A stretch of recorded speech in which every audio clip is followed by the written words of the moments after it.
Hey guys, I thought I would do a quick video to show you the weave under, weave over wrapping part of the second section in the Nakia knit along. Full confession, I didn't do it. I didn't like it.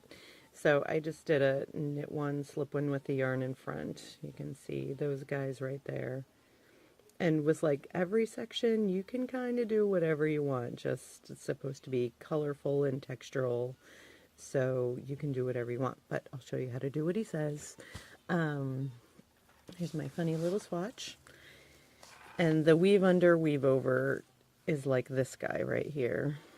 And you're using the yarn from the first section, which should be your Noro. And you can either do it as you knit, or you can do it after the fact. So if you want to do it as you knit, you're going to just knit one.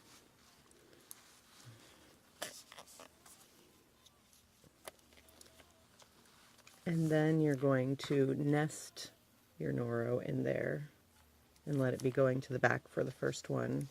And then you kind of have to ignore it and not accidentally knit it, because you're not supposed to knit it at all. It's just supposed to go over and under the stitches.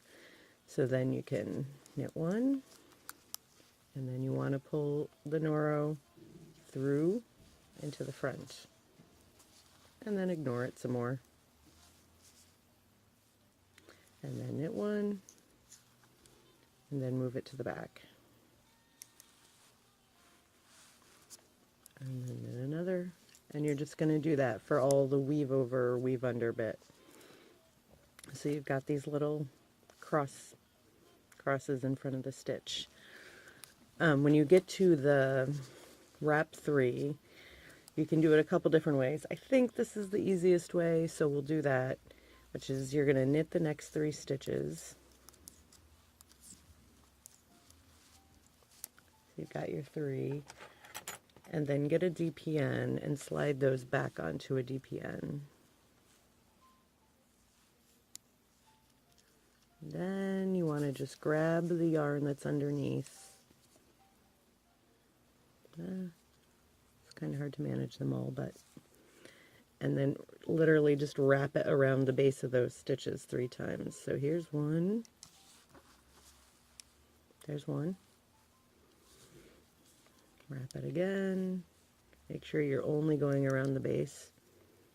There's 2. And then this is your 3rd. And then it'll just land back in the back. I find it hard to sort of tension it right when you do it like this, but just sort of pull at it a little so that the wraps are all basically the same. And then you want to slide those stitches back onto your needle because they've already been knit.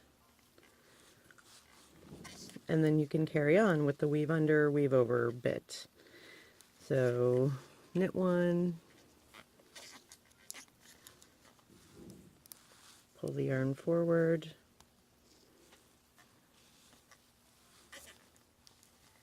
knit one, push it back.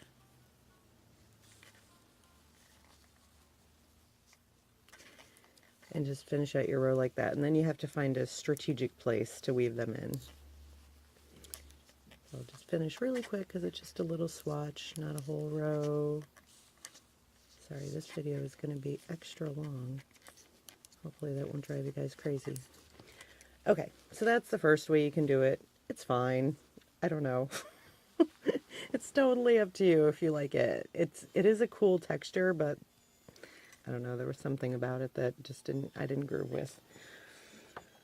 So this is actually, I think, the easier way. You want to cut yourself a piece of yarn and thread a darning needle. This is after the fact, so we're going to run these right through here. Cut it about 2 times the width of your piece. And then you're literally just going to weave over and under.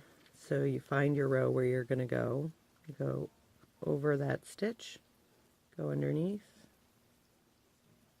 You see how it's going?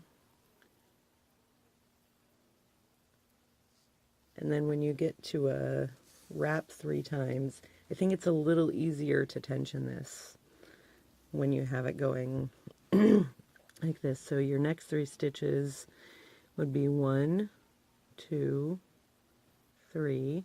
So you want to go in right here and just wrap it.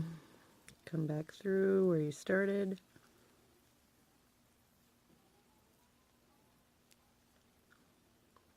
And do it 3 times or twice. Maybe twice is prettier. I don't know. It's up to you.